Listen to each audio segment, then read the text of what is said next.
मैं देख रहा हूं आप सब 10 साल से ठगे हुए लोग हो, जो 10 साल से ऐसी झूठी मक्कार कट्टर बेईमान पार्टी के द्वारा 10 साल से ठगे जा रहे हो। और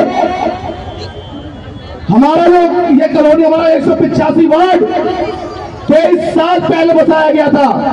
हम झुग्गी झोपड़ी में रहने वाले थे, यहाँ हमें पुनर्वास करके यहाँ बताया गया 12 गज 18 गज और 22 गज के मकान हमें मिले।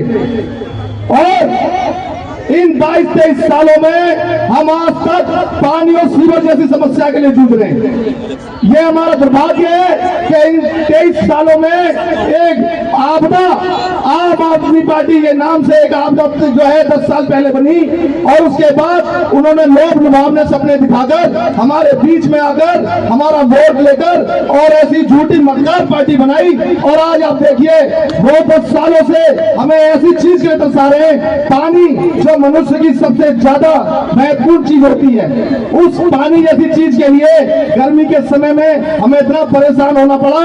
और यहाँ पे पानी की लाइन ना होकर समर सीवर बोर करानी पड़ती है, जो 70-80 हजार रुपए देकर उसे कराना पड़ता है। यहाँ सबसे ज्यादा गरीब मजदूर तबका रहता है। यहाँ पे हमारी माताएं या जो लोग हैं वो यहाँ ज्यादा तो मजदूर तबका जाता है, वो घरों में काम करके अपना घर बसर करते हैं, और उसके बाद यहाँ पर जो पानी की जो बोर करानी पड़ती है तो उसके लिए 70-80 हजार रुपए देना पड़ता है।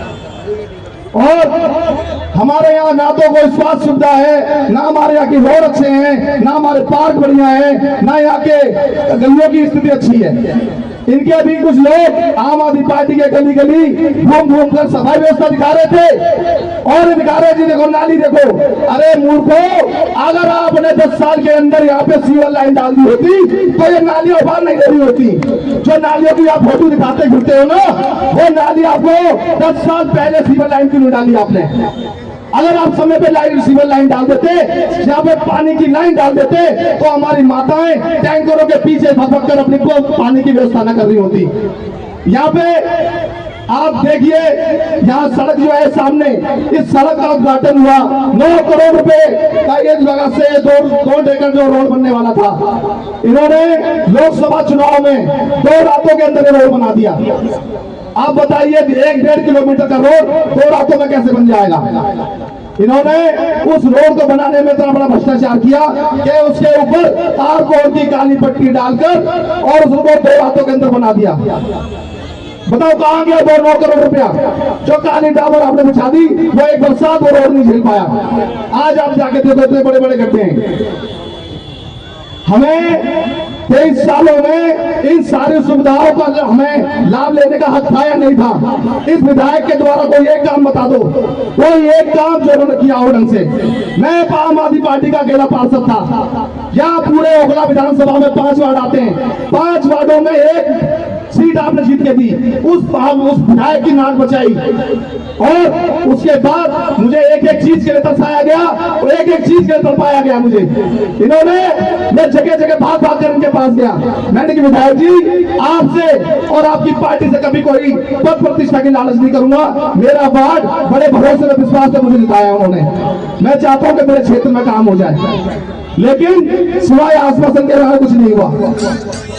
मैंने इनके जो मंत्री हैं, इनके नेता हैं, सबके पास गया मैंने कि मेरे क्षेत्र में काम करा दो। यहाँ के लोगों ने बड़े भरोसे विश्वास से मुझे वोट दिया है, और उनके एक उम्मीद थी कि ये कहते थे कि मेरे यहाँ पे भाजपा का निगम पार्षद है, मैं आम आदमी पार्टी का विधायक हूँ, और वो मुझे एनओसी नहीं देते। मैं उनसे कहना चाहता हूँ 2 साल से मैं उनका पार्षद था, मांगे मुझसे एनओसी, मैं दूंगा एनओसी। कौन सा काम करने से रोक रहा उन्हें?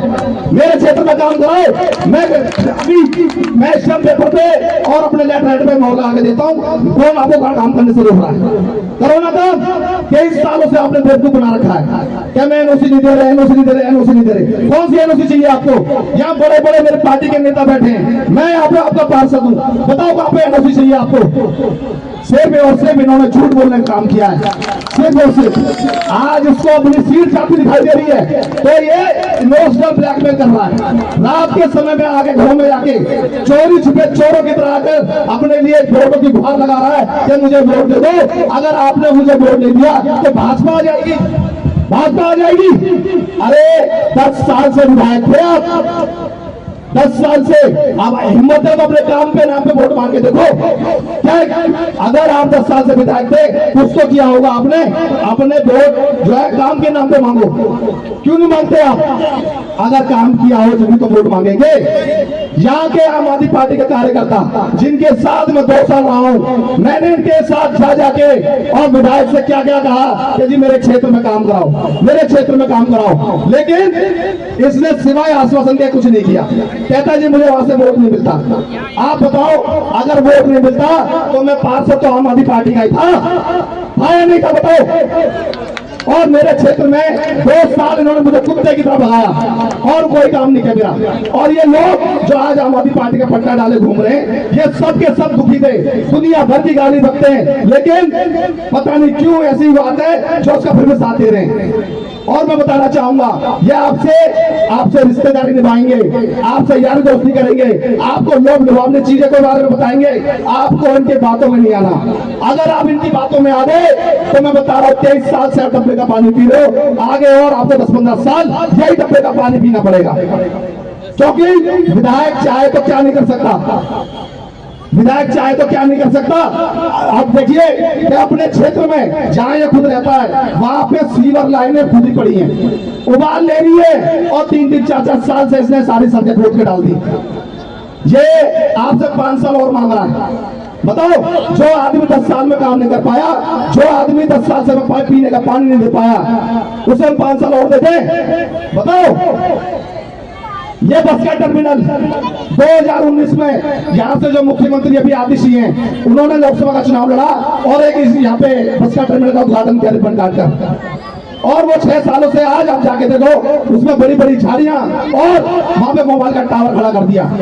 जो हमारी माताएं श्रीराम चौक पर धूप में छांव में खड़े होकर बस का इंतजार करती हैं, वो बसें रोमान बस के टर्मिनल में खड़ी होती तो कम से कम हमारी माताओं को वहां पे बैठने की सुविधा मिलती और वहां से बस बन के चलती तो हमारे यहाँ जहाँ हमें जाना है वहां आराम से जा सकते थे। लेकिन आप देखिए हमें जरा जैसी चीजों को दर्शाया गया। हमारे यहाँ पे स्वास्थ्य सुविधाएं नहीं है। बताओ एक भी यहाँ पे डिस्पेंसरी स्कूल क्या नाम है अस्पताल हो, यहाँ पे डिस्पेंसरी 2 बनाई, एक यहाँ पे B2 में चल रही है और एक A2 में चल रही है। जो B2 में चल रही है वो वाली डिस्पेंसरी से सर दर्द की दवाई मिलती है, सिर्फ सर दर्द की, और वो आपको अपने रिस्क में खानी पड़ेगी। अगर वो लग गई तो ठीक, नहीं तो बराबर में एक चीज और भी बना दी उसने, ठीक है। लेकिन मैं आपसे कहना चाहता हूं कि आपको फिर बार इस बार इसके बहकावे में नहीं आना है। और यहाँ बराबर में फेस 3 में एक कब्रिस्तान है, कब्रिस्तान।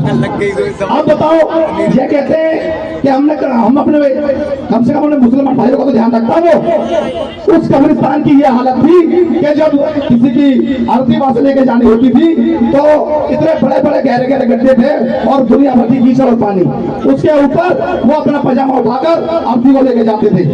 जब से मैं पार्षद बना आज उसकी जाके तस्वीर देखो, मैंने शमशान घाट पैसा लगाया और मैंने साथ ही साथ, क्योंकि कब्रिस्तान और शमशान घाट दोनों आपस में जुड़े हुए हैं, मैंने वहां पे उनके लिए वजू खाना और जनाजे की नमाज का इंतजाम किया कि यहाँ पे बरसात के समय पे आप नमाज नहीं पढ़ सकते हो। तो मैंने वहां पे उनके लिए छत लगवाई ताकि मुझे पता कि यहाँ पे जो मेरे वार्ड में जो एक कब्रिस्तान है, यहाँ आते तो मेरे लोग ही हैं, मेरे वार्ड के लोग आते हैं। लेकिन उसके बाद सोचो 10 साल से पहले विधायक था और उसने अपने लोगों का खुद का ध्यान नहीं रखा। देखिए मैं आपसे बार बार कहना चाहता हूं कि आपको इनकी बातों में नहीं आना है। मैं जब इनके ऑफिस में जाता था कोई काम को लेकर तो एक तो यहाँ के काम को लेकर इनके मुंह बन जाते थे और इनको इतना मेरे से भेदभाव था क्योंकि मैं दलित समाज धार्मिक समाज से आता हूँ और इन्होंने मेरे साथ शोषण किया। मेरा जो है इन्होंने बैठे तक किए मेरे को, क्योंकि 5 वार्ड में अकेला पार्षद था, ये मुझे बैठे तक को नहीं देते थे। इतना बुरा इन्होंने मेरे साथ हाल किया और मैं बड़ा दुखी बन से और मैं भारतीय जनता पार्टी में आया। मेरे पिताजी इनके दुखी इतने परेशान होके आज दुनिया से चले गए। मेरे पिताजी इस दुनिया से चले गए। मेरी माँ बैठी है यहाँ पे, मेरी माँ मेरी माँ बैठी है और मेरी माँ बता सकती है मेरे पिताजी कितने दुखी होके गए। इन्होंने मेरे पर यह कहा कि पार्षद अपना घर भर रहा है। मेरी माँ घरों में बर्तन धोती है, पूछो। मेरी माँ मेरे घरों में बर्तन धोती है और मैं 502 साल से ये मेरी वाइफ बैठी हुई है।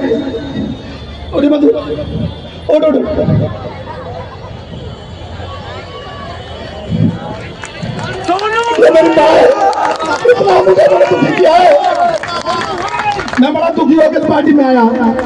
आज मेरे पापा होते खुशी के मारे मेरे से बातें। मेरे देश के बड़े बड़े नेता यूपी से हमारे सांसद हैं। ये मेरी माँ है, ये मेरी माँ है।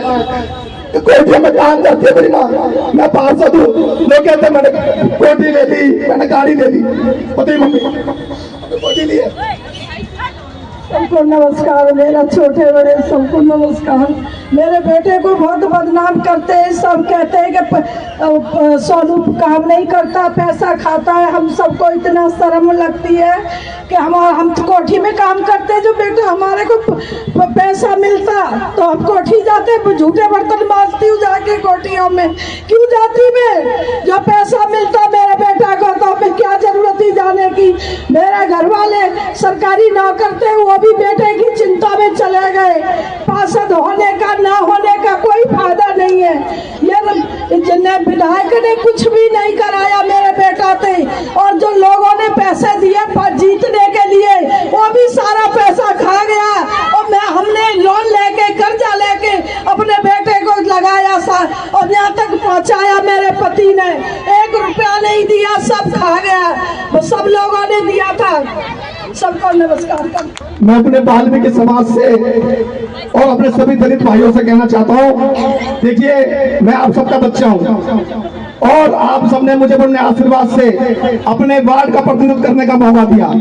और मैं आपसे कहना चाहता हूँ, ये मेरा अपमान नहीं था, यह पूरे वाल्मीकि समाज और दलितों का अपमान था जो इन्होंने मेरे साथ किया। और मैं आपसे कहना चाहता हूं कि आने वाली 5 तारीख को भाई मनीष चौधरी को भारी बहुमत से जिताकर विधानसभा में भेज दो, क्योंकि देखिए ये 5